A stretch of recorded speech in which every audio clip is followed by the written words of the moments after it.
Good morning everyone and welcome to our new video. तो आज की वीडियो जो होगी वो करंट अफेयर्स के ऊपर है।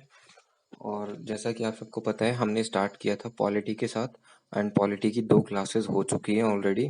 तो अगर आपने पॉलिटी कवर नहीं किया है तो आप मेरी 2 वीडियोस ज़रूर देखें, क्योंकि अब जो हम कवर करने वाले हैं वो है करंट अफेयर्स।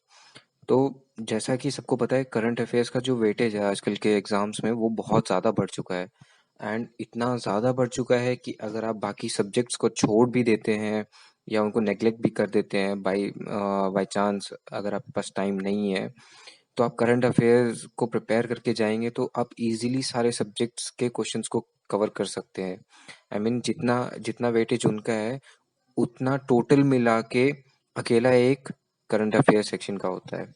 जैसे अगर मैं बात करूँ एनडीए में, तो एनडीए में जो करंट अफेयर्स के जो क्वेश्चंस आते हैं वो अप्रॉक्स 25 to 30 के बीच में है। और अगर मैं सीडीएस की बात करूं तो सीडीएस में तो ये जो एनालिसिस है वो इतना ज़्यादा बढ़ जाता है, इनके नंबर्स इतने ज़्यादा बढ़ जाते हैं आप लोग सोच भी नहीं सकते। जो मैंने एनालिसिस किया है सीडीएससी एग्जामिनेशन में अभी तक, जो मिनिमम जितने जीके जीएस के क्वेश्चंस, करंट अफेयर्स के जो क्वेश्चंस आते हैं जीके जीएस में, वो है 35 to 55 मैक्सिमम। यानी कि 35 मिनिमम एंड 55 मैक्सिमम जा चुका है अभी तक। तो अगर आप हिस्ट्री, सिविक्स, पॉलिटी, ज्योग्राफी, ये सब सब्जेक्ट्स आप छोड़ देते हैं तब भी कोई प्रॉब्लम नहीं है। आप चाहे तो करंट अफेयर्स पूरा प्रिपेयर करके जाइए अच्छी तरह। और इसमें कुछ लिमिटेड सिलेबस होता है करंट अफेयर्स का, यानी कुछ लिमिटेड ऐसे टॉपिक्स हैं या ऐसे फील्ड्स हैं जहाँ से हर साल क्वेश्चंस आना ही आना होता है। जैसे फॉर एग्जांपल मैं अगर बात करूँ स्पोर्ट्स की, तो स्पोर्ट्स एक ऐसा टॉपिक है, एक ऐसा फील्ड है जिसपे से हर साल यूपीएससी क्वेश्चन फ्रेम करती ही करती है। या तो फिर वो क्वेश्चन हो सकता है कि जो प्लेयर का नाम दे देंगे और वो पूछ लेंगे कि ये प्लेयर किस स्पोर्ट्स से है, या फिर कौन सा गेम खेलता है। तो ऐसे क्वेश्चंस आते हैं, या फिर कैटेगरीज पूछ लेते हैं। एक बार बॉक्सिंग की कैटेगरीज तक भी पूछ ली थी, ठीक है। तो इस टाइप के क्वेश्चंस भी आते हैं। और जो हम स्टार्ट करने वाले हैं वो आज का जो टॉपिक है वो है पर्सन इन न्यूज़ और एंड अपॉइंटमेंट्स ऑफ 2020। तो इसमें हम जो शुरुआत करेंगे वो 2019 यानी दिसंबर 2019 से हम स्टार्ट करेंगे। बिकॉज जो लास्ट सीडीएस हुआ था उसमें जो करंट अफेयर्स का सिलेबस था, यानी कि जो करंट अफेयर्स जितना पूछा गया था वो नवंबर तक था। बिकॉज ये सबको पता है कि सीडीएससी का जो क्वेश्चन पेपर होता है वो उसके डेट ऑफ एग्जामिनेशन से 1 महीने पहले तक तैयार हो चुका होता है। तो उससे 1 महीने पहले तक की जो करंट अफेयर्स होते हैं सिर्फ वही इंक्लूड किए जाते हैं। तो लास्ट जो सीडीएस था 2020 का फर्स्ट, उसमें जो करंट अफेयर्स इंक्लूड किए गए थे वो नवंबर तक थे। तो इसलिए हम दिसंबर से लेकर चल रहे हैं अपने इस ईयर के लिए, क्योंकि दिसंबर में कुछ ऐसे करंट अफेयर्स, कुछ ऐसी न्यूज़ थी जो थोड़ी ज़्यादा इम्पोर्टेंट है। तो चलिए शुरू करते हैं हम आज अपना person in news and appointments 2020। तो हम स्टार्ट करेंगे दिसंबर 2019 से। दिसंबर 2019 में सबसे पहले सोमा रॉय जो कंट्रोलर जनरल ऑफ अकाउंट्स हैं, एक कंट्रोलर ऑडिटर जनरल होता है। तो आप सीजीए और सीएजी कैग में कंफ्यूज मत होना, ये दोनों अलग अलग पोस्ट हैं। इन दोनों पोस्ट के बारे में हम पॉलिटी के बारे में ज़रूर बात करेंगे। पॉलिटी में ये है टॉपिक है ये। Next is Sanna Marin. तो ये जो है ये वर्ल्ड्स की अभी यंगेस्ट एक्टिंग पीएम बनी है ऑफ फिनलैंड, ठीक है। साना, और जो इंडिया के जो सबसे यंगेस्ट पीएम थे वो राजीव गांधी थे। ये बात सबको पता होनी चाहिए, और पता है तो बहुत अच्छी बात है। Next is miss universe 2019। तो जैसा सबको पता है कि मिस यूनिवर्स अभी 2019 की ही बनी है, अभी तक 2020 की कोई मिस यूनिवर्स अभी बनी नहीं है। तो इसलिए ये थोड़ा इम्पोर्टेंट है, इसलिए मैंने आप ये दिसंबर 2019 के जो करंट अफेयर्स हैं ये मैंने इंक्लूड किए हैं। तो मिस यूनिवर्स 2019 जो है वो जोजी बिनी तुंजी है, फ्रॉम साउथ अफ्रीका। अच्छा, दिसंबर 2019 में जो सबसे मेन हाइलाइटिंग पॉइंट्स हैं इसमें, वो है एक तो miss universe and world's youngest acting PM, ठीक है। आप चाहे तो Soma Roy as a controller general of accounts को इसको नेग्लेक्ट कर सकते हैं, इतना ज़्यादा इम्पोर्टेंट नहीं है, बट मैंने इंक्लूड किया है जस्ट फॉर योर इन्फॉर्मेशन। तो सेकेंड एंड थर्ड बहुत ज़्यादा इंपॉर्टेंट है, ये आप ज़रूर याद करें एंड अपनी कॉपी में ज़रूर नोट करें। नेक्स्ट हम बात करते हैं अब जैन 2020 की। तो जैन 2020 में आते हैं। अच्छा, अब हम बात करेंगे कुछ इराक के बारे में। तो इराक और ईरान का आपस में झगड़ा चल रहा था, ये सबको पता है। उनके बीच में बहुत सारे डिस्प्यूट्स हो रहे थे रिगार्डिंग कुवैत, ठीक है। और मैं ज़्यादा डीप में नहीं जाऊंगा। तो जो वहाँ पर रेवोल्यूशन चल रहा था वो तिशरीन रेवोल्यूशन चल रहा था। तिशरीन, उसका नाम तिशरीन रेवोल्यूशन है। और इसके जो मेन दो एस्पेक्ट्स थे वो यही थे कि इराक में जो गवर्नमेंट थी वो इतनी ज़्यादा करप्ट थी कि वहाँ वहाँ के लोग बहुत ज़्यादा तंग हो चुके थे। तो इसी वजह से ये तिशरीन जो रेवोल्यूशन था वो दो दो ऑब्जेक्टिव्स के ऊपर बेस्ड था। First is regard against the corruption of the government. तो और जो सेकंड था वो था कि ईरान का जो इंटरवेंशन था इराक में, उससे लोग काफ़ी ज़्यादा परेशान थे। तो ये दो थे। अच्छा, तो ये जो तिशरीन रेवोल्यूशन था उससे पहले उनके जो प्रेसिडेंट थे, सॉरी प्राइम मिनिस्टर थे, वो रिजाइन कर चुके थे। तो उसके बाद नए प्रेसिडेंट की बहुत ज़्यादा ज़रूरत पड़ रही थी उनको। तो एक प्रोविजनल प्रेसिडेंट को इलेक्ट किया गया, मोहम्मद अलावी, जिनका नाम मोहम्मद अलावी है। अब हम बात करेंगे मार्च 2020 की। अच्छा, ये जैन 2020 में सिर्फ एक ही है जो करंट अफेयर है, वो एक ही है जो सबसे ज़्यादा मोस्ट इम्पॉर्टेंट है। तो अब हम बात करते हैं अपने मार्च टू फेब 2020 की, सॉरी। तो फेब 2020 में पाटिल पुटप्पा, ये हमारे आरएस के एक मेंबर थे बहुत पहले। एंड ये एक बहुत ही फेमस वेटरन जर्नलिस्ट भी हैं। साथ ही साथ इन्होंने ये एक वीकली मैगजीन के एडिटर भी थे। ये कन्नड़ मैगजीन है, प्रपंच। ये कन्नड़ लैंग्वेज में मैगजीन है, आप चाहे तो नोट डाउन कर सकते हैं। एंड ये फाउंडर थे बॉर्डर एडवाइजरी कमेटी के। अभी बॉर्डर एडवाइजरी कमेटी के ऊपर भी क्वेश्चंस आ चुके हैं, यूपीएससी पूछ चुकी है। तो और पाटिल पुटप्पा जो है वो अभी एक्सपायर हुए हैं रिसेंटली, तो उनके ऊपर ये आ सकता है कि बॉर्डर एडवाइजरी कमेटी किसने फाउंड की थी। या फिर ऐसा भी पूछ सकते हैं, who was the editor of weekly magazine प्रपंच इन कन्नड़। तो वो पाटिल पुटप्पा थे। और इनको पप्पू के नाम से भी जानते हैं हम। इनका जो आरएस में फेमस नेम है वो पप्पू ही है। वो वाला पप्पू नहीं रहा, ये क्या बोलते हैं आपका, ये वो वाला पप्पू नहीं है, इसका सोनिया गांधी वाला। तो उसमें कंफ्यूज मत होना, ये इनको प्यार से पप्पू बोलते थे। नेक्स्ट इज मार्च 2020।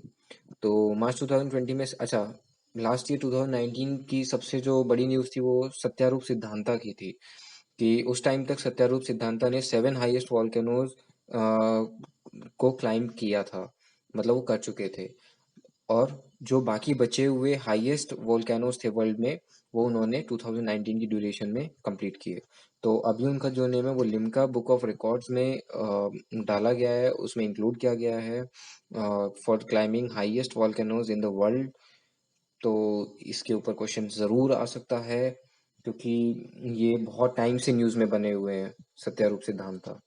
तो इसी वजह से ये जो न्यूज़ है ये ज़्यादा इम्पोर्टेंट हो जाती है। तो इसको थोड़ा ज़्यादा इम्पोर्टेंट देना। नेक्स्ट इज अप्रैल 2020। तो अप्रैल 2020 में हम बात करते हैं कि, अच्छा, सबको पता है कि प्रेसिडेंट ऑफ इंडिया जो है हमारे, उनके सेक्रेटरी होते हैं। तो सेक्रेटरी की जो पोस्ट थी वो वैकेंट थी थोड़े टाइम से, तो उसको फिल किया गया था।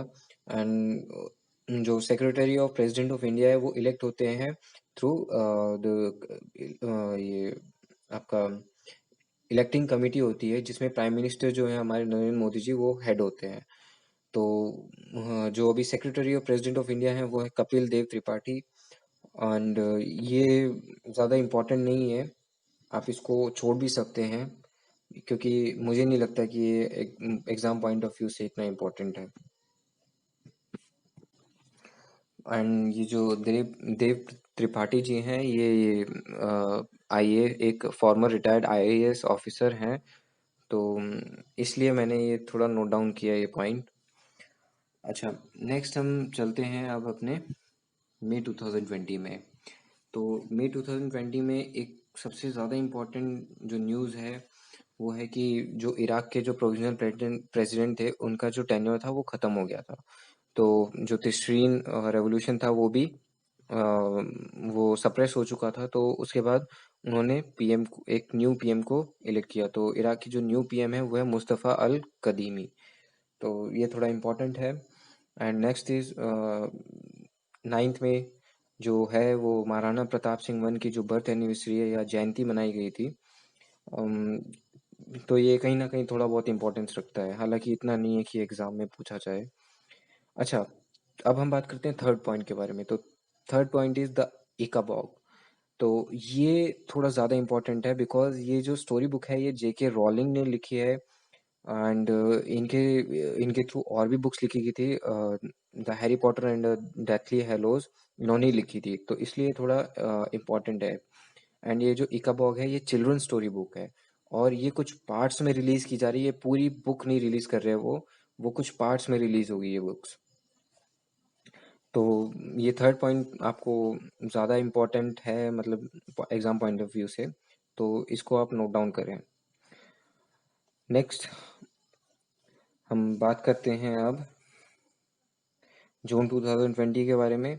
तो जून 2020 में के संजीता चानू जो थी वो हमारी एक इसमें 2018 में उन पे डोपिंग चार्जेस लगाए गए थे। एंड उन पे जो 2018 पे जब डोपिंग चार्जेस लगे थे तो जो उनका अर्जुना अवार्ड जो उन्हें देना देना था, जो इनमें जो इन पर डोपिंग चार्जेस लगे थे तो उसकी वजह से उनका अर्जुना अवार्ड भी कैंसिल हो गया था। उन्हें अर्जुना अवार्ड मिलने वाला था बट वो कैंसिल हो गया था। तो अभी 2020 में उन पे डोपिंग चार्जेस जो है वो क्लियर हुए क्योंकि केस चल रहा था 2018 से ही।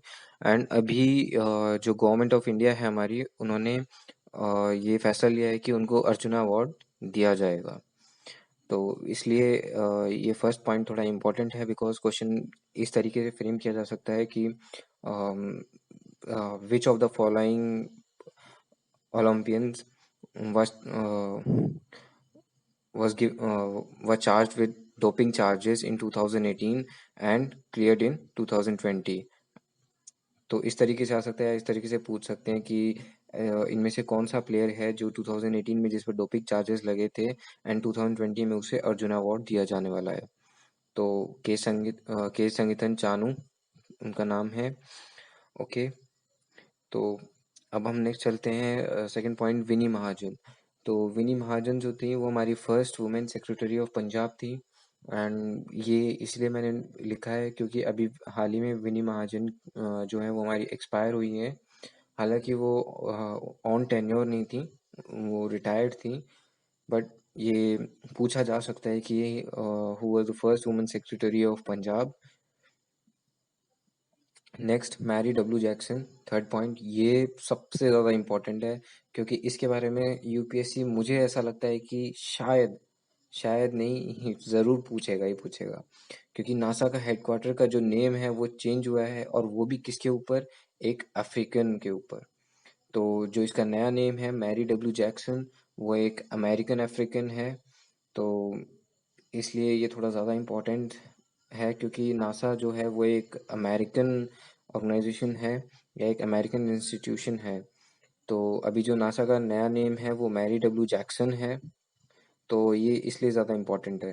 नेक्स्ट इज के वेणुगोपाल। तो जो के वेणुगोपाल हैं वो दोबारा से उनको इलेक्ट किया गया है अटॉर्नी जनरल ऑफ इंडिया। तो अभी इनका 1 साल का जो टेन्योर है वो एक्सटेंड हुआ है। ये थोड़ा इम्पोर्टेंट है क्योंकि कुछ ही ऐसे अटॉर्नी जनरल्स रहे हैं इंडिया में जिनको वापस से री इलेक्ट किया गया हो। अब हम बात करेंगे अपन जुलाई 2020। तो जुलाई 2020 में 2020 ग्रेट इमिग्रेंट्स अवार्ड मिला है सिद्धार्थ मुखर्जी एंड राज शेट्टी को। इसको मैंने हाईलाइट नहीं किया है तो ये ज़्यादा इम्पोर्टेंट नहीं है, आप इसको छोड़ सकते हैं। ये अगर इसमें आप छोड़ देते हैं तो अवार्ड्स सेक्शन में मैं ये कवर करवाऊंगा दोबारा, तो हो सकता है कि वहाँ पर थोड़ा इम्पोर्टेंट हो ये। Next is first chairman of IFSCA। तो ये जो IFSCA है उसके जो अभी फर्स्ट चेयरमैन हैं वो इंजेटी श्रीनिवास हैं। तो ये सबसे मोस्ट इम्पॉर्टेंट है अभी तक, वो इसलिए क्योंकि IFSCA जो है, ये अथॉरिटी जो है, वो हमारे 2019 के विंटर सेशन में बनी थी। और ये पार्लियामेंट ने एक बिल पास किया था जिससे IFSCA बनी थी। तो IFSCA के बारे में पढ़ते हैं कि वो क्या है। तो IFSCA है इंटरनेशनल फाइनेंशियल सर्विसेज अथॉरिटी। तो जैसा कि आप सबको पता है कि आप IFSC कोड लिखते हैं, आप सबको पता है बैंक अकाउंट में आपका IFSC कोड जो होता है, वही उसी कोड्स और उनकी जो फाइनेंशियल सर्विसेज होती हैं IFSC की, उन पे रेगुलेशन के लिए एक IFSCA एक अथॉरिटी बनाई गई है, ठीक है, जिसका full form international financial services authority है, जो उनकी सर्विसेज हैं उन पे रेगुलेट करेगी, उनकी फाइनेंशियल सर्विसेज पे, IFSCs पे। और ये एक यूनिफाइड अथॉरिटी है, ठीक है। मैंने सेकंड पॉइंट में लिख दिया है कि ये रेगुलेट करेगी फाइनेंशियल सर्विसेज ऑफ IFSCs। और ये इस्टेब्लिश हुई थी विंटर सेशन में, एंड जो इसका फर्स्ट हेडक्वार्टर है वो गांधीनगर में है, गुजरात में। तो ये थोड़ा ज़्यादा इम्पोर्टेंट है, आप जुलाई के फर्स्ट पॉइंट को छोड़ सकते हैं बट सेकंड पॉइंट को मत छोड़ना, ये ज़रूर पूछा जाएगा, इसका कोई ना कोई क्वेश्चन 101% आएगा। तो अब बात करते हैं हम next third point, president of Poland. तो पोलैंड में भी प्रेसिडेंशियल इलेक्शन हुए हैं, एंड उस जो उनके नए प्रेसिडेंट है वो एंड्रेज डूडा है। तो ये कहीं ना कहीं थोड़ा बहुत इम्पोर्टेंट है, बट नोट डाउन ज़रूर करना है, इसको नहीं छोड़ना। Next is MP governor Lalaji Tandon. तो अभी हाल ही में लालाजी टंडन एक्सपायर हुए हैं और ये टेन्योर पे थे, इनका टेन्योर एक्सपायर नहीं हुआ था, तो इसलिए ये थोड़ा इम्पोर्टेंट है, क्योंकि UPSC ये पूछ सकती है कि which of the following governors expired during his tenure, तो इन 2020, तो उसमें MP गवर्नर लालाजी टंडन का नाम ज़रूर होगा, एंड वही सही आंसर होगा। नेक्स्ट इज प्रवासी रोजगार app by actor Sonu Sood. तो अभी हाल जो हमारा ये कोरोना वायरस का जो लॉकडाउन चला है, या फिर जो ये पेंडेमिक ड्यूरेशन था, इसमें जो एक्टर सोनू सूद है वो काफ़ी ज़्यादा न्यूज़ में एक्टिव थे, उनके ऊपर मीडिया बहुत कुछ पोस्ट कर रहे थे, लोग भी एंड मीडिया भी। तो इन इनके ऊपर भी कहीं ना कहीं क्वेश्चन आ सकता है, बिकॉज ये सोशल एक्टिविस्ट बन चुके हैं, an actor who turn social activist. तो इन्होंने एक ऐप लॉन्च किया, प्रवासी रोजगार ऐप। तो इस ऐप के थ्रू क्या कर सकते हैं कि जो भी माइग्रेंट्स थे दूसरे स्टेट्स के, जो काम ढूंढने के लिए आते थे, तो वो इस ऐप के थ्रू डायरेक्टली जॉब ढूंढ सकते हैं, या फिर ट्रेनिंग ढूंढ ढूंढ सकते हैं, training centres for their specified jobs. तो ये प्रवासी रोजगार ऐप के बारे में शायद कहीं ना कहीं पूछा जा सकता है। नेक्स्ट हम बात करते हैं अरुण कुमार। तो ये अरुण कुमार जो हैं वो वाइस चेयरमैन, उनको इलेक्ट किया गया है of international union of railways. तो जो इंटरनेशनल यूनियन ऑफ रेलवेज है, वो वर्ल्ड की जितनी भी कंट्रीज हैं, उनकी जितनी भी रेलवेज हैं, वो उनकी एक यूनियन है, वो एक ऐसी अथॉरिटी जिसके अंडर बाकी सारी वर्ल्ड की रेलवेज आती हैं। उनके जो टेक्नोलॉजी है, या फिर हम कह सकते हैं उनके जो पार्टनरशिप्स हैं, आपस में डील्स हैं, वो international union of railways regulate करती है। एंड जो इसका हेडक्वार्टर है वो पेरिस में है। तो ये इम्पोर्टेंट है वैसे, क्योंकि इसमें से आपको अगर अरुण कुमार का भी नाम नहीं पूछा गया तो हेडक्वार्टर ज़रूर पूछा जा सकता है। नेक्स्ट इज साहिल सेठ। तो साहिल सेठ जो है वो एडवाइजरी टू ब्रिक्स CCI है, एंड BRICS CCI is chamber of commerce and industry. तो chamber of commerce and industry आपको समझाने की ज़रूरत नहीं है। कॉमर्स एंड इंडस्ट्री जो होता है हमारा, अम, आप आपको अगर ज़्यादा डीप में पढ़ना है ब्रिक्स CCI के बारे में, तो आप सर्च कर सकते हैं ऑनलाइन। बाकी सिर्फ आपको ये याद रखना है कि साहिल सेठ जो है वो एडवाइजरी है टू ब्रिक्स CCI। तो अभी हमारी जो करंट अफेयर्स का जो ये सेक्शन है of person in news and appointments of 2020, तो अभी ये जुलाई तक ही, जुलाई का ये जो मंथ चल रहा है अभी ख़त्म होने वाला है, तो अभी यहीं तक किया है। इसका एक सेकंड पार्ट रिलीज़ होगा, वो मैं एग्ज़ाम से एक एक महीने पहले या 20 डेज़ पहले कर दूंगा। तो तब तक आप इसमें से जो मैंने बताया कि जो ज़्यादा मेन है, जो ज़्यादा इंपॉर्टेंट है, आप उनको नोट डाउन करें, उन पे स्टार मार्क कर लें, एंड उनको ज़रूर रिवाइज करें, क्योंकि वो 101% इनमें से एक या दो तीन क्वेश्चन ज़रूर आते ही आते हैं। और हम जो हमारी नेक्स्ट वीडियो होगी उसमें करंट अफेयर्स के सेक्शन में मैं कवर करूँगा अवार्ड सेक्शन। तो आप लोग थोड़ी बहुत रिसर्च करके रखना। एंड अगर आपको कोई भी प्रॉब्लम होती है तो आप मेरे को कमेंट कर सकते हैं, मैं उसका कमेंट का रिप्लाई करूँगा। इफ़ इन केस आप मेरे को मेल भी ड्रॉप कर सकते हैं। और अगर आपको कोई प्रॉब्लम है या कोई सजेशन है तो मुझे ज़रूर बताएं। एंड मेक श्योर कि आप मेरा जो चैनल है वो सब्सक्राइब कर रहे हैं एंड बेल आइकन को ज़रूर प्रेस करें, बिकॉज़ आप जितनी जल्दी बेल आइकन को प्रेस करेंगे उतनी जल्दी मेरी वीडियोस आपको मिलेंगी और आपके एग्ज़ाम्स में उतनी जल्दी हेल्प होगी अच्छी तरह। तो चलिए फिर मिलते हैं हमारी नेक्स्ट वीडियो में।